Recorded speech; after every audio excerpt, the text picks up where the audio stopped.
اللہ کے محبوب صلی اللہ علیہ وآلہ وسلم نے ایک دن جبریل امین سے پوچھا، مجھے جہنم کے عذابوں کا تذکرہ سناؤ۔ مشکات کی روایت ہے، عرض کی حضور سب سے ہلکا عذاب، اخف العذاب، سب سے ہلکا عذاب جو جہنمیوں کو دیا جائے گا وہ یہ ہوگا کہ ان کے پاؤں میں آگ کے جوتے رکھے جائیں گے۔ باقی پورا بدن سلامت ہوگا لیکن پاؤں میں آگ کے جوتے ہوں گے۔ اس کی گرمی اور حرارت اتنی ہوگی، یغلی منہما دماغ ہو، کہ دماغ پگھل کے ناک اور کانوں کے راستے سے باہر آ جائے گا۔ یہ سب سے ہلکے عذاب کی کیفیت ہے۔ جو سخت عذاب ہے العیاذ باللہ، آج لوگ پرواہ نہیں کرتے، بلکہ کئی لوگ ایسی بات کہتے ہوئے پائے گئے ہیں کہ کوئی بات نہیں، اگر گئے بھی تو ایک غوطہ لگے گا پھر جنت میں چلے جائیں گے۔ فما اصبرہم علی النار، لوگوں کا آگ پر کتنا حوصلہ ہے۔ اللہ کے محبوب صلی اللہ علیہ وسلم تشریف فرما تھے کہ ایک صدا سنی، آواز آئی۔ ہما سے ابا یہ آواز بلا کیسی ہے؟ عرض کی اللہ اس کا رسول خوب جانتا ہے۔ فرمایا 70 سال قبل جہنم میں ایک پتھر پھینکا گیا تھا، اب اس کے پیندے میں گرا ہے، یہ اس کے گرنے کی آواز ہے۔ تو جہنم کی گہرائی 70 سال کی مسافت پہ ہے، اور اگر ایک غوطہ بھی لگا تو 140 سال لگ جائے۔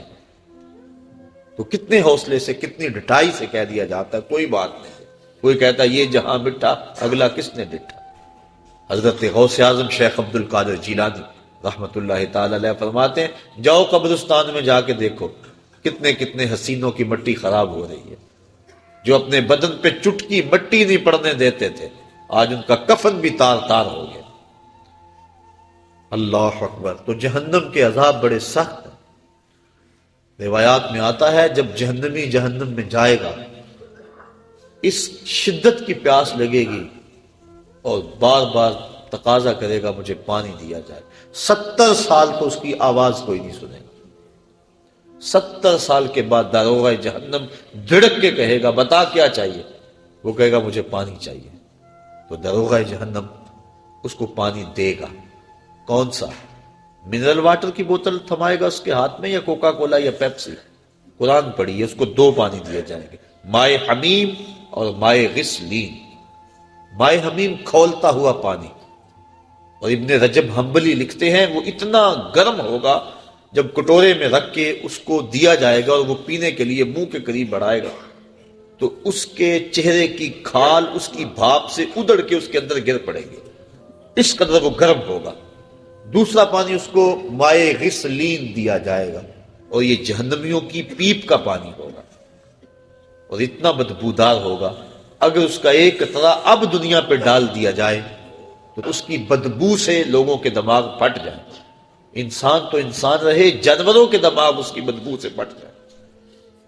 تو وہ سخت عذاب ہے جہنم کے۔ عرض کی حضور وہ عذاب میں نہیں سہ سکتا، گو سنگسار کرنا سزا ہے زنا کی شادی شدہ کے لیے، لیکن میں دنیا کے اوپر اپنے آپ کو پاک کر کے آخرت میں سرخرو ہو کے جانا چاہتا ہوں۔ آقا کریم نے فرمایا کہ اس نے شراب تو نہیں پی رکھی کہ نشے میں کہہ رہا ہوں؟ اسے نہیں پتا اس کی کتنی بڑی سزا ہے جو یہ بات کر رہا ہے؟ ایک صاحب اٹھے، منہ سونگا، عرض کی نہیں حضور ایسی کوئی حالت نہیں ہے۔ پھر پوچھا آقا نے کہ اس کا توازن عقلی تو ٹھیک ہے؟ صحابہ نے عرض کی ہاں حضور صحیح الحواس ہے۔ اتنے میں وہ 4 مرتبہ بار بار اقرار کر چکے کہ حضور میں نے زنا کر لیا اور میں شادی شدہ ہوں۔ آقا کریم نے فرمایا مائز ابن مالک کو سنگسار کر دیا گیا، سنگسار کر دیا گیا۔ جب ان کو پتھر مارے جا رہے تھے، ایک روایت کے لفظ ہیں کہ حضور مسجد نبوی میں سخت اضطراب میں مبتلا تھے، آنکھوں میں آنسو، کبھی کھڑے ہو جاتے ہیں کبھی بیٹھ جاتے ہیں۔ کسی نے پوچھا بندہ نواز خود ہی تو حکم دیا اور خود ہی رو رہے ہو؟ کہا وہ میرا عدل تھا، یہ میری محبت ہے۔ اب انہیں جب سنگسار کر دیا گیا، حضور ان کا جنازہ پڑھانے کے لیے نکلے۔ کسی نے تحقیرانہ لہجے میں کہا لو مائز نے زنا کیا تھا، بس آقا کریم کے چہرے پہ سرخیاں دوڑنے لگی، غصے میں آ گئے۔ فرمایا خبردار اگر کسی نے میرے مائز پہ بات کی، میرے مائز نے ایسی سچی توبہ کی ہے اگر روئے زمین کے تمام مسلمانوں میں تقسیم کر دی جائے سب کی مغفرت ہو جائے، کہ اس نے اپنے آپ کو حد شرع کے لیے خود پیش کیا ہے۔ اور جب کوئی شخص اپنے آپ کے اوپر حد شرعی کا نفاذ کروا لیتا ہے وہ ایسے پاک ہو جاتا ہے جیسے ابھی ماں کے پیٹ سے اس نے جنم لیا۔ اب حضرت ماعز ابن مالک کا جنازہ حضور نے خود پڑھایا۔ ان کی وفات کا دوسرا دن تھا یا تیسرا دن، راوی کو شک ہے کہ دوسرا دن تھا یا تیسرا دن۔ اللہ کے محبوب صلی اللہ علیہ وآلہ وسلم ان کے گھر تشریف لے گئے۔ جب حضور تشریف لے گئے، حدیث کے لفظ ہیں وَهُمْ جُلُوسٌ، جب حضور گئے تو وہاں کافی لوگ صحابہ بیٹھے ہوئے تھے۔ آقا کریم نے ارشاد فرمایا اپنے بھائی ماعز کے لیے مغفرت کی دعا کرو۔ اگر دعا ہی مقصود ہوتی تو وہ گھر بیٹھے بھی ہو سکتی تھی، اگر دعا ہی مقصود تھی تو وہ حجرہ عائشہ میں بھی ہو سکتی تھی، وہ ستون تہجد کے پاس بھی ہو سکتی تھی، وہ مسجد نبوی میں بھی ہو سکتی تھی، نماز کے بعد اجتماع میں دعا کی جا سکتی تھی، پھر نماز جنازہ خود دعا ہے۔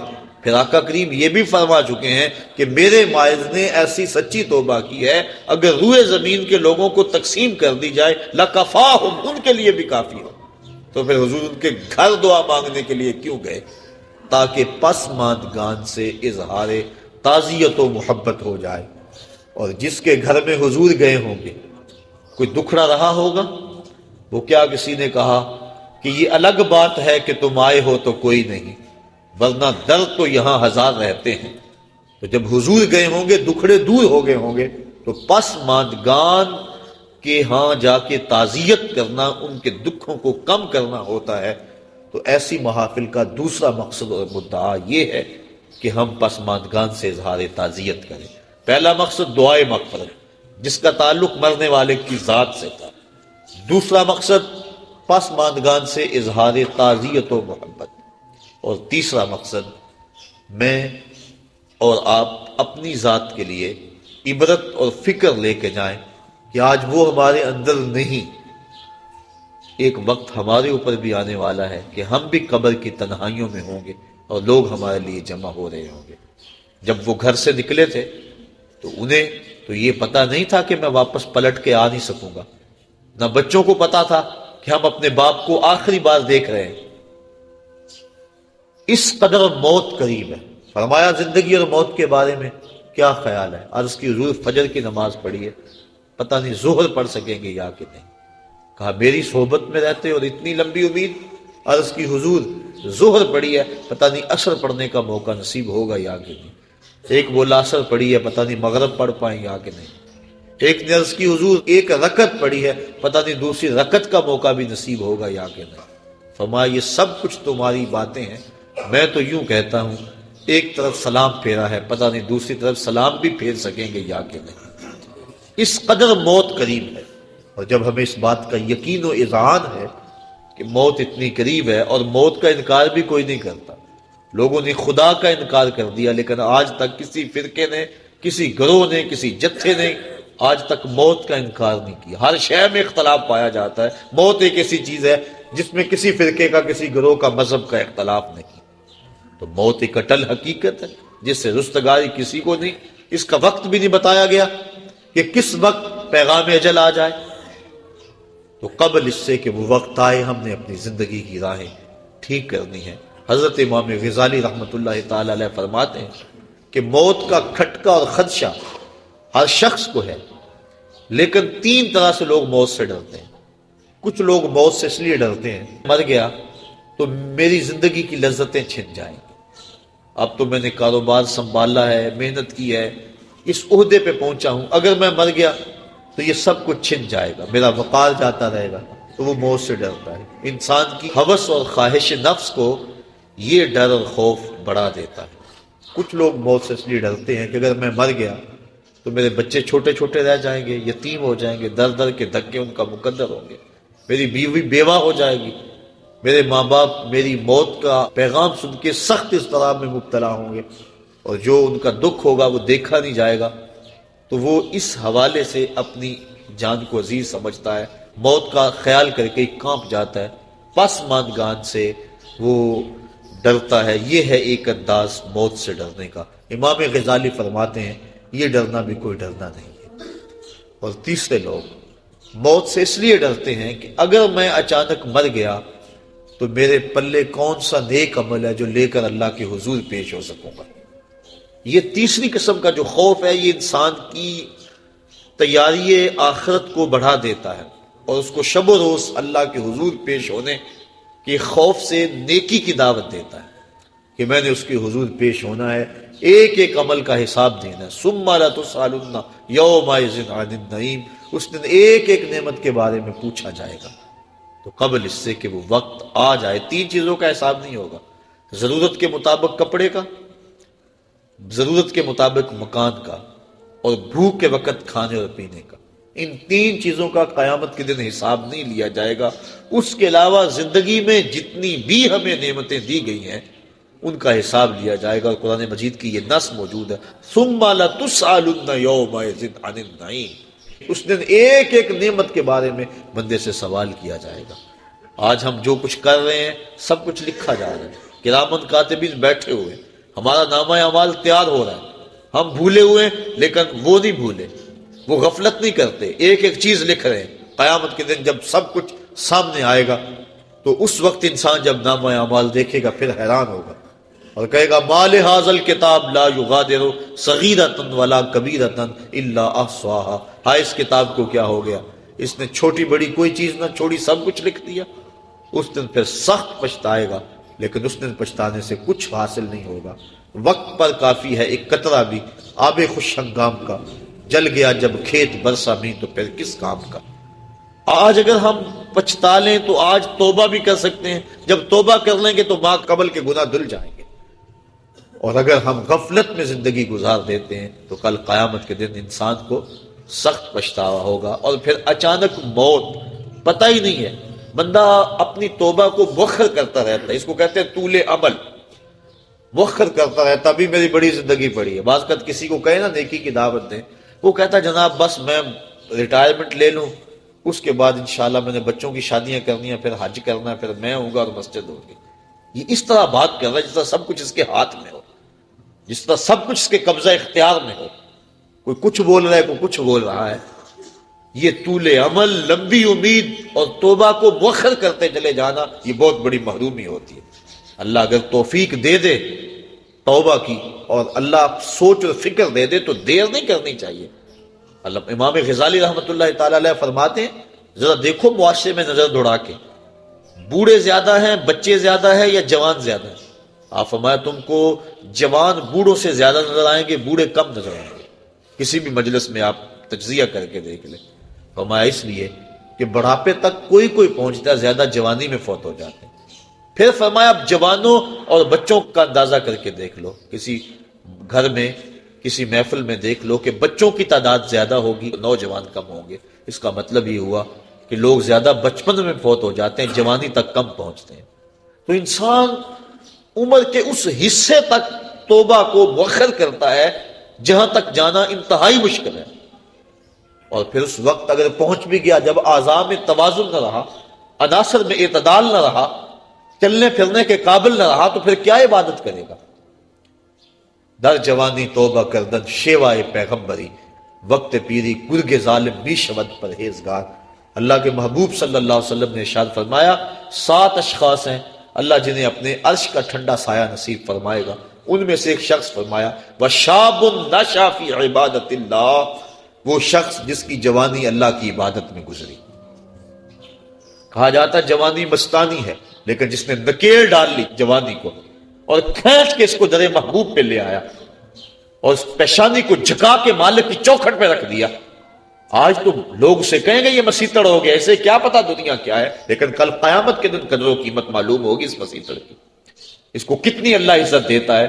جب دھوپ کڑک رہی ہوگی اور وہ سورج کی گرمی جسموں کو پگھلا رہی ہوگی، 1.25 میل پہ آ جائے گا سورج، اب رخ الٹا ہے پھر سیدھا ہو جائے گا، زمین تانبے کی، اور لوگ پسینے میں شراب ہو، کوئی گھٹنوں تک، کوئی ٹخنوں تک، کوئی کمر تک، اور کسی کو پسینے کی لگام دی جائے گی، اور پسینہ اتنا گرم اگر اس کا ایک قطرہ احد پہاڑ پہ رکھا جائے پتھر پگھل جائے، اور اتنا بدبودار اگر دنیا پہ قطرہ ڈال دیا جائے تو جانوروں کے دماغ بھی پھٹ جائے بدبو سے۔ اس پسینے میں لوگ شرابور ہوں گے، لیکن فرمایا 7 اشخاص ایسے ہیں کہ جنہیں اللہ اپنے عرش کا ٹھنڈا سایہ نصیب فرمائے گا۔ ان میں سے ایک شخص وَشَابٌ نَشَأَ فِي عِبَادَةِ اللَّهِ، وہ جوان جس نے اپنی جوانی اللہ کی عبادت میں گزاری۔ اور اللہ کے محبوب صلی اللہ علیہ وسلم نے ارشاد فرمایا میں اللہ کا حبیب ہوں اور جو جوان جوانی میں توبہ کرے وہ بھی اللہ کا حبیب ہے۔ کتنا بڑا اعزاز ہے۔ ہم کیوں غافل ہیں؟ کیا ہمیں مرنا یاد نہیں ہے؟ اپنی توبہ کو کیوں مؤخر کرتے ہیں؟ انسان کو یقین بھی ہو کہ میری زندگی اتنی ہے تو توبہ اس یقین کے ساتھ مؤخر کرے، تو اسے پھر بھی خیال کرنا چاہیے کہ اب جو میرے دل کی حالت ہے شاید پھر دوبارہ کبھی نہ ہو۔ اب جو دل کی کیفیت بنی ہے، عمر اگر ہو بھی تو دوبارہ یہ کیفیت ہی نہ بنے، غلاف ایسے چڑھ جائیں، غفلت اتنی طاری ہو جائے کہ دوبارہ اس سمت میں آؤں ہی نہ۔ بنی اسرائیل میں ایک شخص تھا، اس کو بذریعہ وحی خبر دی گئی کہ اس کی عمر 1000 سال ہے۔ وہ بڑا متقی اور پرہیزگار تھا۔ اس نے کہا میری اتنی لمبی عمر ہے اور توبہ کا دروازہ آخری سانس تک کھلا ہوا ہے، تو میں کیوں اپنے آپ کو عبادت کی بھٹی میں جلاؤں؟ اس نے کہا کہ میں 900 سال گناہ کر لیتا ہوں، 100 سال قبل توبہ کر لوں گا۔ پھر اس نے ایسا ہی کیا۔ علماء لکھتے ہیں کہ وہ 900 سال گناہ کرتا رہا۔ جب 100 سال رہ گیا اور اس کو خیال آیا کہ میں نے 100 سال قبل توبہ کرنی ہے، کیونکہ دل اس کا سیاہ ہو چکا تھا، گناہوں کی لت پڑ چکی تھی، اب اس نے کہا کہ 100 سال بھی کیا ضرورت ہے نیکی کی بھٹی میں جلنے کی، آتش نیکی میں اپنے آپ کو گالنے کی، میں 90 سال اور گناہ کر لیتا ہوں اور آخری 10 سال قبل توبہ کر لوں گا۔ پھر 90 سال بھی بیت گئے۔ اس کے بعد پھر 90 سال کے بعد 10 سال آئے، توبہ کا خیال آیا، پھر کہا 1 سال قبل کر لوں گا، تک 1 مہینہ، 1 ہفتہ، علامہ رومی کہتے ہیں 1 دن باقی رہ گیا، اور اب وہ کہتا تھا میں یہ کر لوں وہ کر لوں، فلاں چیز رہ گئی ہے، حتیٰ کہ اس کی روح دبوچ لی گئی، اس کو توبہ کی توفیق نہ ہو سکی۔ تو انسان کا اگر دل راغب ہو جائے اچھائی کی طرف، نیکی کی طرف، اس کو توبہ کرتے ہوئے دیر نہیں کرنی چاہیے، اگر یقین بھی ہو کہ میری زندگی اتنی ہے۔ لیکن ہمیں تو اپنی زندگی پر بھروسہ ہی نہیں ہے۔ آج کل موتیں اچانک آ رہی ہیں۔ حضور نبی رحمت صلی اللہ علیہ وسلم نے اچانک موت سے پناہ مانگی، اللہم انی اعوذ بک من الموت الفجاء، اے اللہ اچانک موت سے تیری پناہ مانگتا ہوں۔ حضرت یعقوب علیہ السلام وعدہ لیا ہوا تھا حضرت اسرائیل علیہ السلام سے کہ میری روح قبض کرنے کے لیے اچانک نہیں آنا، پہلے کوئی قاصد یا کوئی پیغام بھیج دینا تاکہ میں موت کی تیاری کر لوں۔ ایسا ہی ہوا۔ حضرت اسرائیل علیہ السلام ایک دن حاضر ہوئے، پوچھا کہاں آئے ہو، کدھر آئے ہو؟ کہا میں قبض روح کے لیے آیا۔ کہا تم نے تو وعدہ کیا تھا کہ پہلے کوئی قاصد یا پیغام بھیجوں گا، تم نے نہ کوئی قاصد بھیجا نہ پیغام بھیجا۔ کہا حضرت آپ کے سامنے کتنے لوگوں کی موت واقع ہوئی ہے، یہ میرا قاصد نہیں تھا تو اور کیا تھا۔ آپ کی داڑھی میں سفید بال آ گئے، یہ میرا قاصد نہیں تھا تو اور کیا تھا۔ آپ کی آنکھوں میں سفیدی اتر آئی ہے، یہ میرا قاصد نہیں تھا تو اور کیا تھا۔ تو لوگوں کی موت ہمارے لیے سامان عبرت ہے، یہ ہمارے لیے پیغام ہے موت کا۔ داڑھی میں سفید بال آنے لگے تو سمجھ لو موت کا قاصد آ گیا۔ حضرت عمر فاروق رضی اللہ تعالیٰ عنہ صبح و شام دوپہر ایک ملازم آ کے آپ کو کہتا اے عمر موت کو نہیں بھولنا، کپ کپا کے رہ جاتے، اپنا محاسبہ کرتے، توبہ کرتے۔ 2-3 مرتبہ دن میں وہ حاضر ہوتا۔ ایک دن وہ آیا، آپ نے اس کو مشاہدہ دیا، کہا میاں آج کے بعد نہیں آنا۔ حضرت مجھ سے کوئی گستاخی ہوگی؟ کہا نہیں۔ تو پھر کیا ماجرا ہے، مجھے چھٹی کیوں کروائی جا رہی ہے؟ تو حضرت عمر فاروق نے داڑھی پہ ہاتھ رکھا، ایک بال الگ کیا، وہ بال سفید ہو چکا تھا۔ کہا میاں اب تیرے آنے کی ضرورت نہیں ہے، یہ بال ہی مجھے چین سے نہیں بیٹھنے دے گا، ہماری تو پوری داڑھی سفید ہو جائے۔ میاں محمد بخش عارف کھڑی رومی کشمیر نے کیا خوب کہا تھا، ہڈیاں کمبن گوڈے کھڑکن تے اڑ گیا لک تیرا، اجے بھی بدیوں باز نہ آئوں جیو مرد دلیرا۔ یا ایھا الانسان ما غرک بربک الکریم، اے انسان تجھے کریم رب سے کس نے غافل کر دیا ہے؟ الذی خلقک فسواک فعدلک فی ای صورت ما شاء رکبک، جس رب نے تجھے پیدا کیا، تیرے اعضاء کو توازن دیا، تجھے حسن دیا، تجھے جوانی بخشی، تجھے گوناگوں نعمتوں سے نوازا، تجھے سلیقہ دیا، تجھے چلنے کا طریقہ دیا، تجھے حواس خمسہ سے نوازا، تجھے بہتریاں اور بھلائیاں نصیب کی، اور اس مالک کا در چھوڑ کر تو کہاں بھاگ رہا ہے؟ ما غرک بربک الکریم، بتا وہ کون سی چیز ہے جس نے تجھے رب سے مغرور کر دیا ہے؟ دولت وہ 4 دن کی کہانی ہے، حسن ڈھل جانے والا ہے، دولت ختم ہو جانے والی ہے، جوانی وہ آج ہے کل نہیں ہوگی۔ تو کس چیز نے تجھے مغرور کر دیا؟ مالک کے حضور ہم نے اپنی محبتوں اور اپنی الفتوں کا خراج پیش کرنا ہے، اور اس کی عبادت سے، اس کے ذکر و فکر سے اپنے اندر کو تابیدگی دینی ہے۔ ایسا نہ ہو کہ ہماری زندگی ساری برباد ہو جائے اور پھر بعد میں ڈاڈا پچھتاوا ہو۔ یہ مرنے والے ہمارے لیے سامان عبرت ہیں۔ اللہ تعالیٰ جل شانہ اپنے محبوب صلی اللہ علیہ وسلم کے صدقے مرحوم کو کروٹ کروٹ جنت کی بہاریں نصیب فرمائے، اور ہمیں یہ سوچنے کی توفیق عطا فرمائے کہ آج وہ نہیں ہے کل ہم نہیں ہیں، آج وہ قبر کی تنہائیوں میں ان کی جگہ ہم بھی تو ہو سکتے تھے۔ حضرت امام غزالی فرماتے ہیں اللہ نے مرنے والوں کے ذریعے سے جو پسماندگان ہیں ان پر احسان کیا۔ پوچھا گیا وہ احسان کیسے؟ وہ تو بیچارے دکھ میں مبتلا ہیں، جن کا بھائی بچھڑ گیا، جن کا بیٹا بچھڑ گیا، جن کا باپ بچھڑ گیا، وہ تو دکھ میں ہے۔ آپ کہتے ہیں احسان ہوا؟ فرمایا وہ اس اعتبار سے کہ اس کی موت کو ان سب کے لیے عبرت بنا دیا گیا، اور اس کی موت کو دیکھ کر یہ توبہ کر لیں، اپنے معاملات حیات درست کر لیں اور آخرت کی تیاری کر لیں۔ اور اگر ان میں سے کسی کی موت کو اس کے لیے عبرت بنا دیا جاتا تو یہ کیا کرتے؟ اس لیے اللہ نے مرنے والوں کے ذریعے سے جو باقی پسماندگان ہیں ان پر احسان کیا، اور ان کو ایک اور موقع سنبھلنے کا دیا کہ وہ سنبھل جائیں اور اپنی زندگی کی راہیں ٹھیک کر لیں۔ تو یہ ہمارے لیے ایک موقع ہے کہ ہم اپنی زندگی کی راہوں کی درستگی کا سامان کریں۔